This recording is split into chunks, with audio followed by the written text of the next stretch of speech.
After it was over between Julian Thorne and me, I ended up with his uncle. It wasn't until after I married Julian Thorne that I realized he'd only married me for appearances. The person he truly loved was his stepmother, Serafina Rivers. After he abandoned me yet again for Serafina, I finally decided to divorce him. But later, he called me in the dead of night. "Melody, I miss you so much. Can you come back and be with me?" A man behind me chuckled softly. "So disrespectful. Is that any way to talk to your aunt?" Chapter 1. Julian Thorne, if you leave me again this time, we're finished. Hearing this, Julian paused for a moment. Just as my heart leaped with hope at his hesitation, he immediately got into the car waiting by the roadside without a second thought. "Don't be difficult." That was the last thing he said to me before leaving. But was I really being difficult? He was the one who promised to make up for our honeymoon, the one who said he'd put everything aside this time to be with me, the one who abandoned me on the street in a foreign country. How could it be me being difficult? A sarcastic smile touched my lips. "Melody Ashford, oh, Melody Ashford, you should have known better. No matter what, you could never compete with Serafina Rivers. You couldn't compete with the woman Julian had obsessed over for years, only for her to end up becoming his stepmother." Chapter 2. It was only after marrying Julian Thorne that I learned he'd married me purely for appearances. The one he truly loved was, nominally, his stepmother. I had heard some rumors about him and Serafina. The most undeniable incident was probably at his father and Serafina's wedding, where he flipped the dining table, injured his father, and furiously threatened to cut ties with him. But he told me he'd acted so impulsively because he was angry that his father had remarried just over a month after his mother's death, and to a woman not much older than himself. What did I do then? I smiled and told him, "Of course I believe you." And then he suddenly pulled out a ring and proposed. I was a bit stunned at the time. My mind went blank, like fireworks exploding, until he nervously called my name several times, pulling me back from my daze. Looking at the man before me, his expression anxious, his eyes fervent, I suddenly felt a lump in my throat. The scene I had fantasized about countless times was unfolding right before me. I couldn't refuse, but I never expected that the happy life I envisioned would reveal its ridiculous and absurd side on the very first day of our marriage. Chapter 3. If I hadn't experienced it myself, I wouldn't have known how exhausting being a bride could be. But thinking that the man I was marrying was Julian Thorne, even the exhaustion felt sweet. However, during the wedding ceremony, Julian seemed distracted. Even his smile looked forced. I thought he was just overtired. After all, he had handled every detail of the wedding preparation himself. So when his group of friends started teasingly trying to get him drunk, I smiled and took the drinks for him. Only later did I find out his behavior was because of Serafina, because Serafina hadn't come. Therefore, this wedding, which he had meticulously planned according to the fantasy wedding scenario they envisioned when they were in love, lost its original meaning. That night, sitting on the edge of the bed, I was very nervous. Julian and I had skipped the dating phase and gone straight into marriage, and before him, I hadn't even had a boyfriend. Julian probably noticed my nervousness and smiled, reaching out to ruffle my hair. "Don't be afraid." But just as his kiss was about to land, his phone suddenly rang. Although Julian glanced at it and hung up, the person on the other end was persistent. I had no choice but to gently push him away and tell him to answer the phone first. After taking the call, Julian's face showed a panic I'd never seen before. He dropped a hasty, "Something urgent came up, you go ahead and sleep," and rushed out of the house. Because he had been drinking and looked extremely anxious, I worried something might happen to him, so I asked the driver for the address and followed him. As soon as I arrived, I saw Julian anxiously carrying Serafina out of a bar. This was Julian's explanation for the incident. He said he and Serafina had indeed dated, and that's why the bartender called him when Serafina got drunk. As for why his number was still listed as her emergency contact, he claimed he didn't know. "Melody, since I chose to marry you, it proves I've moved on from the past. You have to trust me." He said this with a serious expression and sincere eyes, his righteous demeanor making it impossible for me not to believe him. But how could I forget? If he had truly moved on, why would he abandon his new wife on their wedding night? I suppose I'd been kidding myself all along. Chapter 4. Snapping back from my memories, I realized it had started raining at some point. Worse than getting soaked was that I was lost. Looking at the unfamiliar surroundings and the few scattered passersby, I felt a surge of fear and instinctively pulled out my phone to call Julian. But the call went unanswered. I gave a wry, helpless smile. Maybe Julian was already on the flight back home, or maybe he just didn't want to argue with me again. But all I wanted was to ask him the name of the hotel we were staying at. Julian had put a lot of effort into this honeymoon trip. He arranged everything from the hotel booking to the itinerary. He said all I needed to do was be happy and leave the rest to him. But he probably didn't expect Serafina to get drunk and fall down the stairs on the first day of the trip. Nor did he remember to tell me the name of our hotel in his rush to leave. Sighing at the thought, I realized I shouldn't have listened to Julian and left everything to him. Now all our luggage had been sent to the hotel, and I didn't even know where it was. I sent him another message, but after waiting a while, it was still like dropping a stone into the ocean, no response. Seeing the rain coming down harder, I decided to find a place to stay nearby. But I hadn't walked more than a few steps when I ran into several drunks. I tried to walk around them, but one of them grabbed my arm. They spoke a language I didn't understand, their lecherous grins terrifying me. I struggled hard but couldn't break free. My struggles only seemed to excite them more, and the other men started laughing and grabbing at me too. I felt utterly desperate, unable to even cry for help. Just then, a playfully defiant male voice came from behind me. "What kind of men pick on a girl? If you've got guts, come at me." My heart, which had been lodged in my throat, dropped back into place. I turned my head, and upon seeing the man's face, my eyes widened in shock. Uncle, Chapter 5. Julian had a younger paternal uncle, Sebastian Sterling, though Sebastian was actually 2 years older than Julian. I had seen him once from afar at our wedding. At the time, Julian had told me with a look of disgust to stay away from him. Julian had told me a bit about Sebastian's background. Essentially, Sebastian's birth was a scheme. His mother got pregnant behind Mr. Thornes' back and raised him, eventually threatening suicide to force Mr. Thornes to accept him. Because of this, everyone in the Thorne family considered Sebastian a stain on their name, so they didn't even change his last name back to Thorne. Sebastian, however, didn't seem to care at all, constantly causing trouble that would infuriate Mr. Thornes. I heard he had recently angered the old man again and was currently confined as punishment. Seeing Sebastian here was surprising enough, but what astonished me more was that he was a skilled fighter. He took on those thugs single-handedly and more than held his own. After dealing with them, he barely seemed injured. He nonchalantly wiped the blood from the corner of his mouth and turned to me. "Where are you going? I'll take you. Your injury, it's nothing."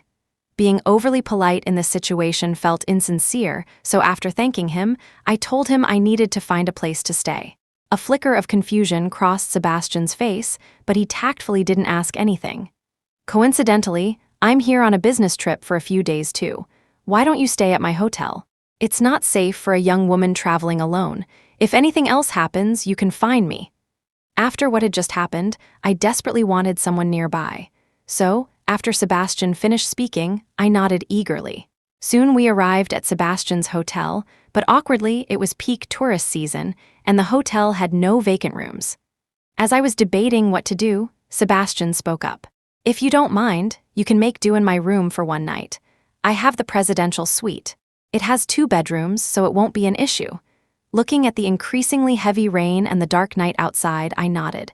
"Thank you, Uncle. That's very kind of you."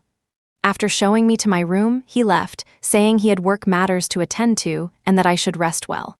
Before leaving, as if suddenly remembering something, he went into his bedroom and came out moments later, handing me a brand new bathrobe. "Just bought it, still sealed. You can take a bath after I leave. You got caught in the rain, be careful not to catch a cold." After saying this, Sebastian closed the door and left. Clutching the bathrobe he gave me, I suddenly burst into tears. The warmth I received from a stranger I'd only met once was more than what my own husband had ever shown me. I didn't know whether to feel tragic or laughable. I don't know how long I cried, perhaps trying to vent all the grievances I had suffered that day, or even recently. By the time I composed myself and sank into the bathtub filled with hot water, as the warmth enveloped me bit by bit, only one thought remained in my mind. This man, Julian Thorne, I was done with him. This man I had once hoped to win over with my whole heart, I didn't want him anymore. Chapter 6. Julian's reply finally arrived the next afternoon. Looking at the cold, stiff string of letters on my phone screen, the hotel name, I suddenly found it somewhat amusing. He didn't even include a single word of concern, yet surprisingly, I didn't feel sad. After thanking Sebastian again, I went to the hotel Julian had booked. As soon as I pushed open the door, I saw the bed covered in roses and, in the center, 2 swans with intertwined necks. Previously, I would have been moved to tears, but now it was just an eyesore. Loving someone is never just about appearances. I couldn't believe he didn't understand that. I called room service to remove all the offending items, then lay down on the bed and fell asleep. I had decided, traveling alone wasn't bad at all. Right now, I needed to recharge my batteries and then enjoy this vacation properly. However, fate had other plans. I developed a fever. I woke up in the middle of my sleep feeling freezing cold, and piling all the blankets on top of me did nothing to help. Drowsily, my phone suddenly rang. I didn't even register what the person on the other end said before falling back asleep. When I opened my eyes again, I was surprised to find Sebastian somehow in my room, asleep on the sofa opposite me. Looking at the glass of water and fever medicine on the bedside table, my muddled thoughts slowly cleared. That call last night was from Sebastian. On the phone, Sebastian had asked if I wanted to have dinner together. I mumbled drowsily, "Don't feel well, not eating," and hung up. I don't know how he convinced the hotel staff to open my door, only that he had been taking care of me ever since. "Awake!" Sebastian's sudden voice startled me. He stood up, walked over to my side, and placed his hand on my forehead. "Doesn't feel hot anymore. Let's check your temperature again." Perhaps sick people are more sentimental. Looking at the thermometer Sebastian handed me, I suddenly felt like crying again. He probably noticed my unusual state and said with a light laugh, "I just like to help people out when I see injustice. Don't feel obligated." Chapter 7. That fever came on strong but passed quickly. I was fever-free by the end of the day, though still weak. Consequently, my planned sightseeing was completely derailed, and I ended up burdening Sebastian, who took care of me for several days. On the day of our return flight, I woke up early specifically to say goodbye to Sebastian, but just as I stepped out of the hotel, I received a message from him. "I don't like goodbyes, so let's just say farewell like this." Reading Sebastian's message, a small smile unconsciously formed on my lips. I hadn't expected someone who seemed so carefree to have a sentimental side. However, I didn't expect that the person I had just said goodbye to that morning would reappear so soon. I actually ran into Sebastian, pulling his suitcase, at the boarding gate. Seeing my surprised expression, Sebastian grinned mischievously. "Surprise, bet you didn't expect this. Now you won't be bored on the way back." As he said, the somewhat tedious journey home became much more bearable with his company. It felt like only a moment had passed before I was back on familiar ground. What I hadn't expected was for Julian to be there to pick me up, holding a large bouquet of roses. Seeing this jarring sight, the smile that had been on my face instantly vanished. Julian walked towards me with the roses. Just as he was about to speak, he caught sight of Sebastian standing beside me. His eyes, which had been full of smiles moments before, instantly filled with ice. "Why are you with this bastard?" Julian's voice wasn't quiet, and nearby travelers were already casting curious glances at Sebastian. Sebastian raised an eyebrow, seemingly unfazed, but I immediately felt the blood rush to my head. "Julian Thorne, he's still your uncle, however you slice it. Is that any way to address an elder?" The anger on Julian's face was instantly replaced by confusion. He looked at me incredulously. "Melody, are you arguing with me because of an outsider?" "Outsider?" I laughed. I'd almost forgotten, thanks for the reminder. Seeing me laugh, Julian thought my attitude had softened and reached out to take my hand, but I stepped back quickly. "Actually, I'm an outsider to you now too." Julian's brow furrowed, and he looked at me with confusion. "Melody, what do you mean by that?" I looked him straight in the eye and said, word by word, "I mean, we're finished. The moment you abandoned me and turned away, we were already over." Chapter 8.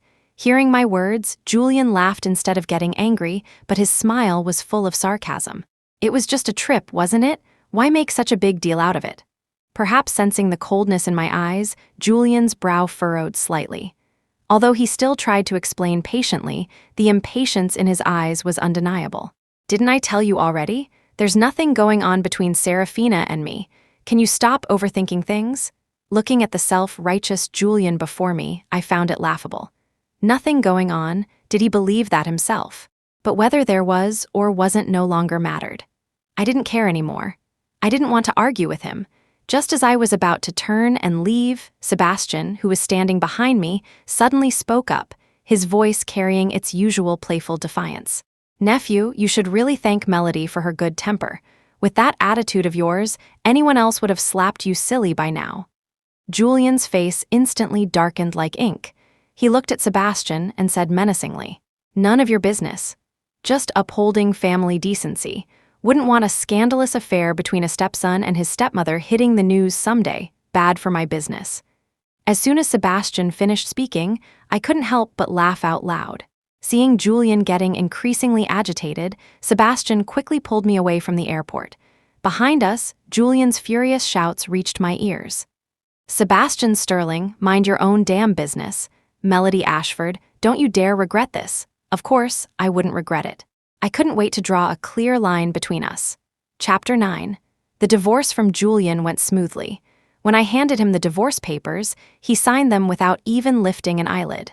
The day I got the divorce certificate, my best friend Chloe was happier than I was.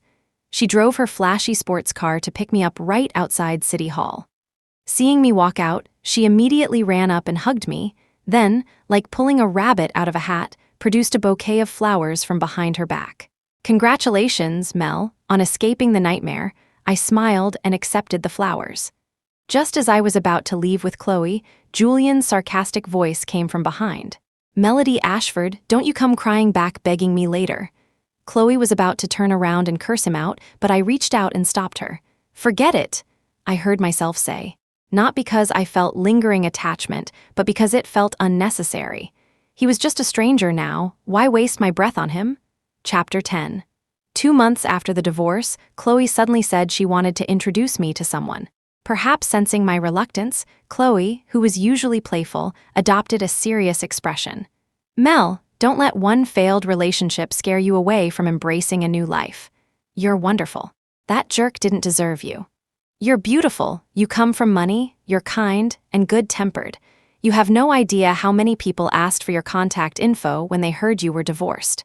Looking into Chloe's earnest eyes, the dark cloud that had been hanging over my heart seemed to instantly dissipate. Yes, I was never the one at fault. Why should I let that relationship hold me back?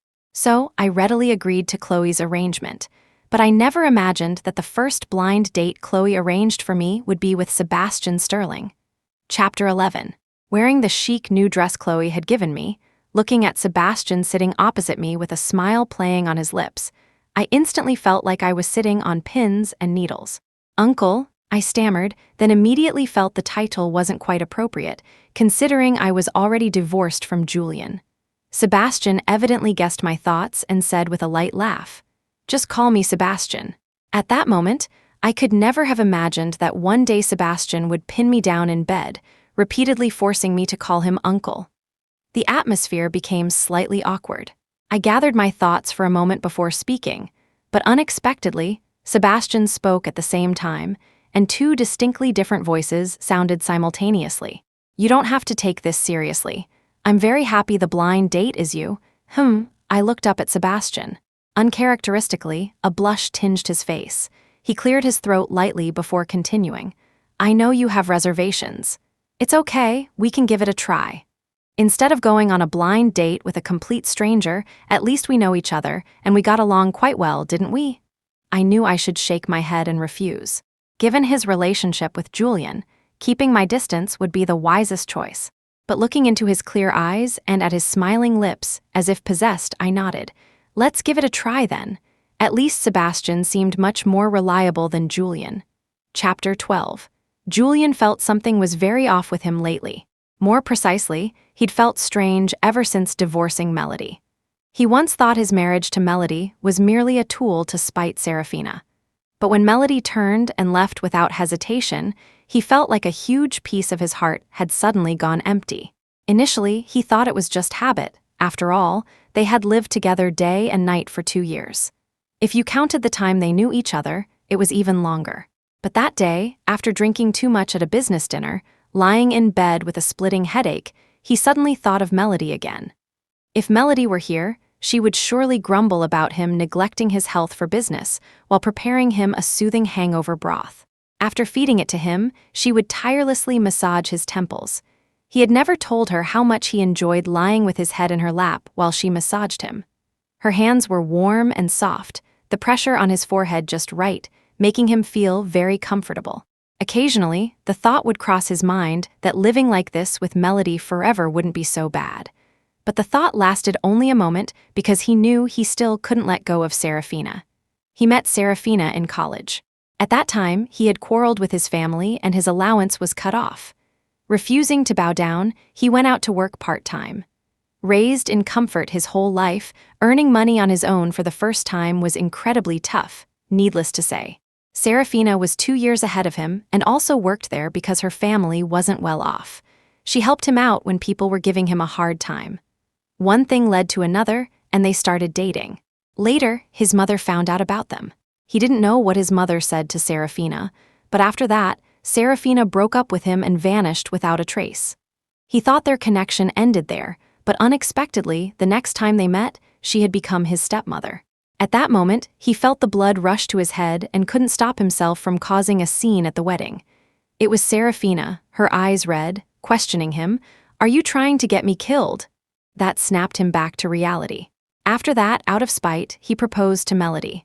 Why Melody? Of course, because he knew she liked him. On their wedding night, he still went to find the drunken Serafina. It was that night he learned why she had left without a word and why she became his stepmother.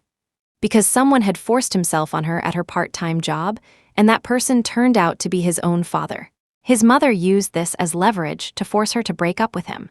And after his mother passed away, his father forced Serafina to marry him. He remembered that night, Serafina crying incessantly, her eyes red, finally screaming hoarsely. "Do I owe your family something?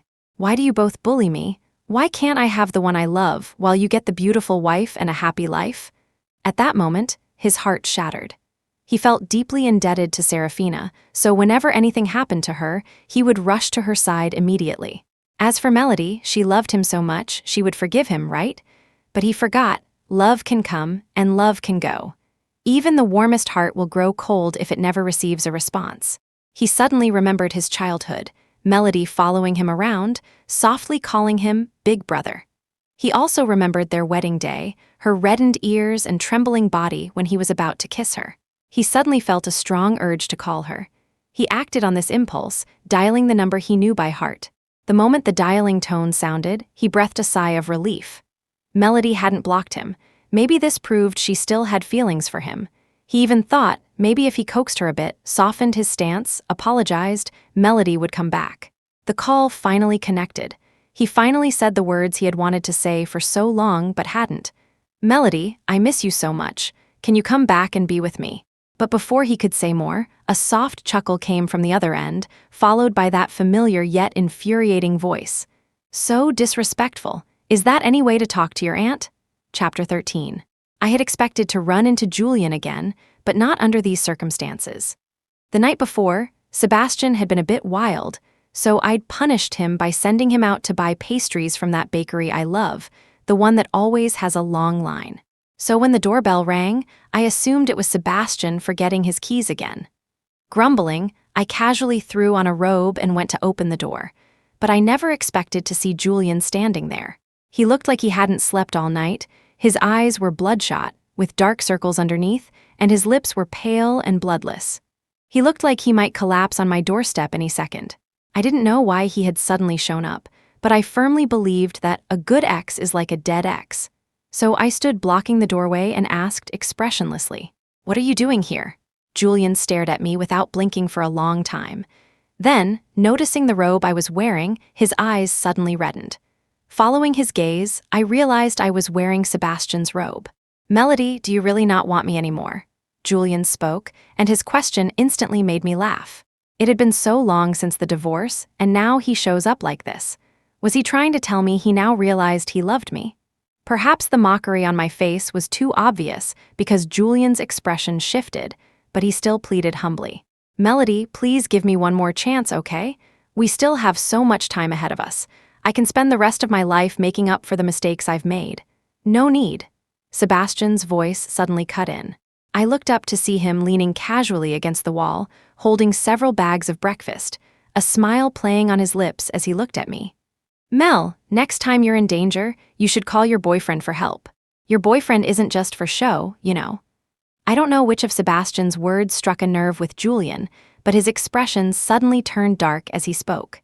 Sebastian Sterling, you've had designs on Melody for a long time, haven't you?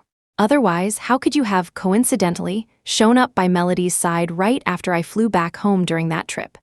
Hearing this, Sebastian didn't panic at all, still wearing that playfully defiant expression, but his eyes held a new sharpness. That's right. I gave you a chance, but you didn't take it. I originally intended to respect Mel's wishes, but you let her fall into danger. So, I had no choice but to step in myself to cherish the woman I love. Chapter 14. I didn't quite catch everything else they said afterwards. Sebastian's words kept echoing in my mind. It wasn't until Sebastian closed the door and pulled me down onto the sofa that I slowly came back from my daze. Too bad about those pastries I queued so long for. They definitely won't taste as good now. Just as Sebastian was about to get up, I reached out and grabbed his arm. Isn't there something you want to tell me? Of course there is. But you need to eat first. I'd worry if you got too hungry. Since we started dating, Sebastian had said things like this often. Before, I just thought he was prone to sweet talk, but now I felt it was an expression of his affection. Meeting my gaze, Sebastian sighed. All right, I'll tell you everything. Only then did I learn that his sudden appearance during that trip wasn't a coincidence. He had been actively looking for me. He really was in that area on a business trip, but he had planned to fly back home the day we arrived. Unexpectedly, he saw a hurried-looking Julian at the airport. He found it strange. Having just seen my social media post about being on vacation, why was Julian returning so soon? He was in the same departure lounge as Julian. Julian didn't notice him, but he overheard Julian's phone call and realized he was rushing back to see Serafina. Sebastian said he felt furious at that moment, wanting nothing more than to punch Julian right then and there. But he was worried about me being alone, abroad, and potentially in danger, so he immediately headed towards the location I had posted about. He tried calling me on the way, but unfortunately, his phone died. So he had to search aimlessly around the area I mentioned in my post, asking people as he went. Sebastian paused here, his expression a mixture of lingering fear and profound relief. Thank God I found the right place, and thank God I got there in time. Before Sebastian could finish, tears streamed down my face.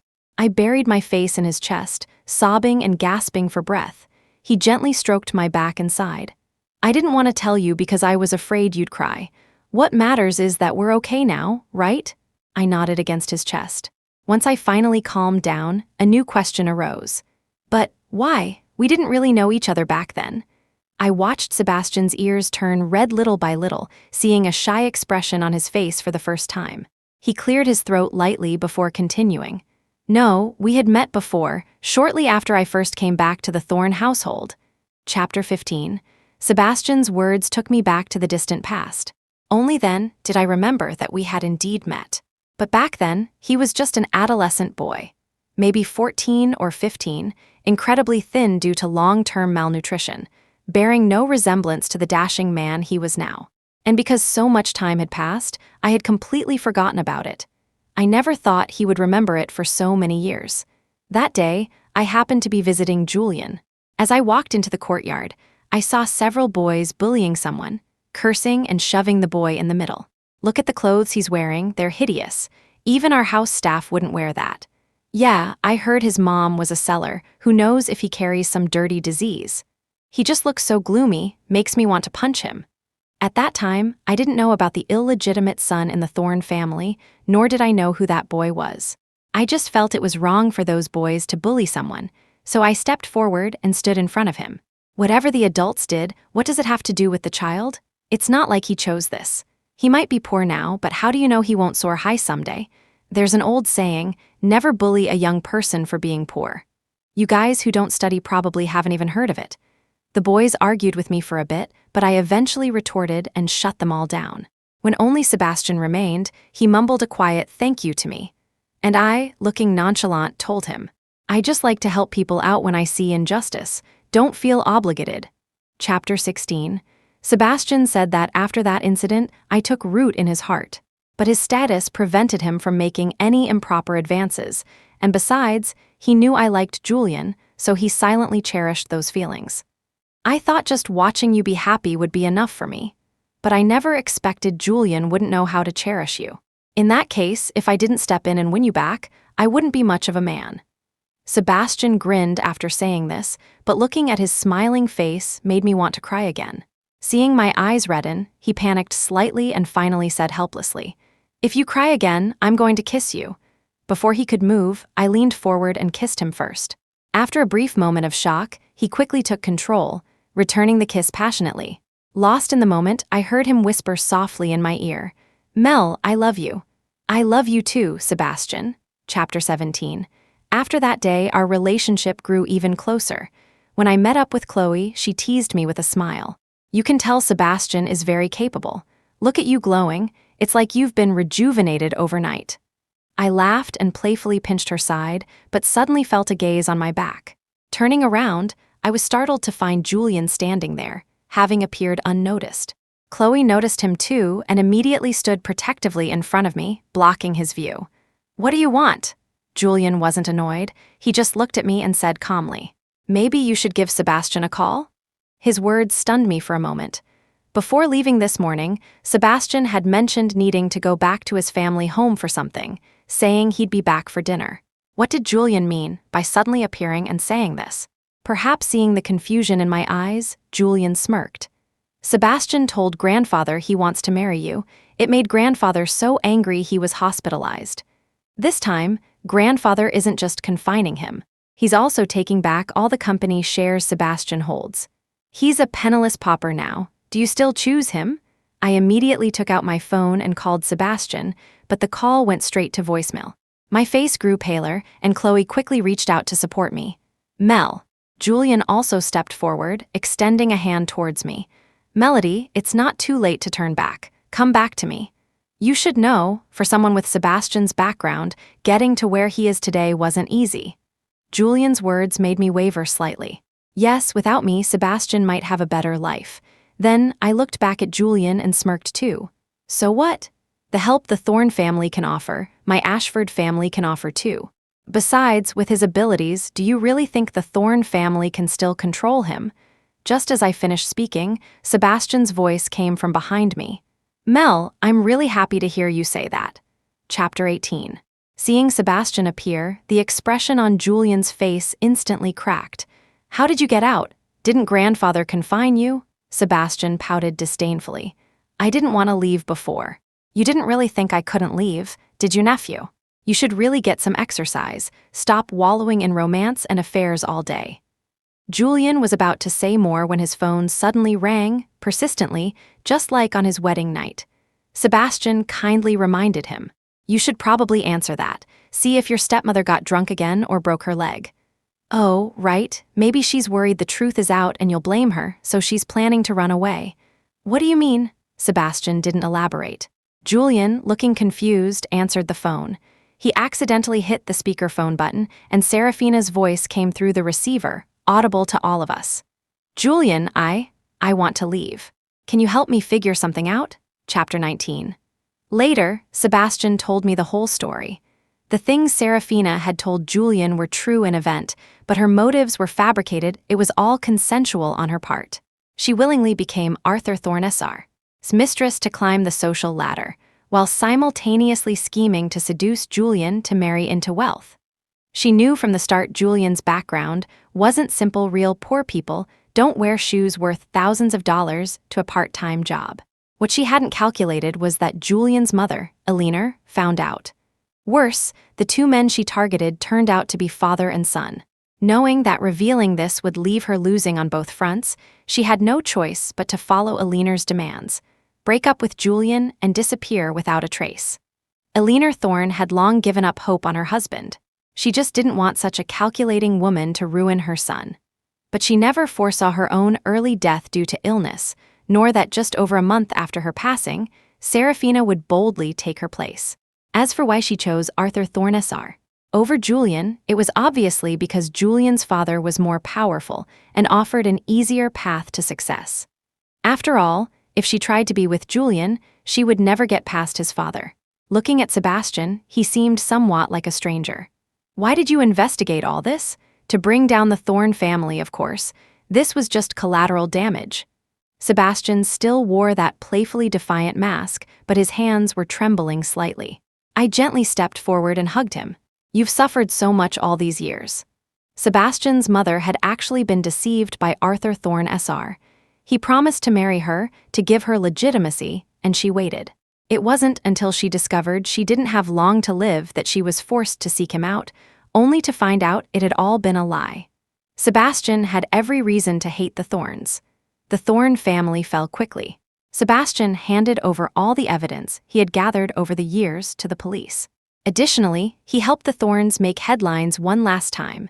Photos proving Serafina had been involved with both Arthur Thorne SR and Julian exploded online, going viral. The last time I saw news about Julian was in the crime section. He had apparently snapped and stabbed Serafina. Some said it was love turned to hate, that his mind was twisted because he couldn't have his stepmother. But I saw the full video. In it, he screamed at the top of his lungs. It's all because of your lies that I lost Melody. I pursed my lips, feeling only disgust. People like him never look for fault in themselves, but what did it matter to me anymore? All I needed to do now was live my own life well.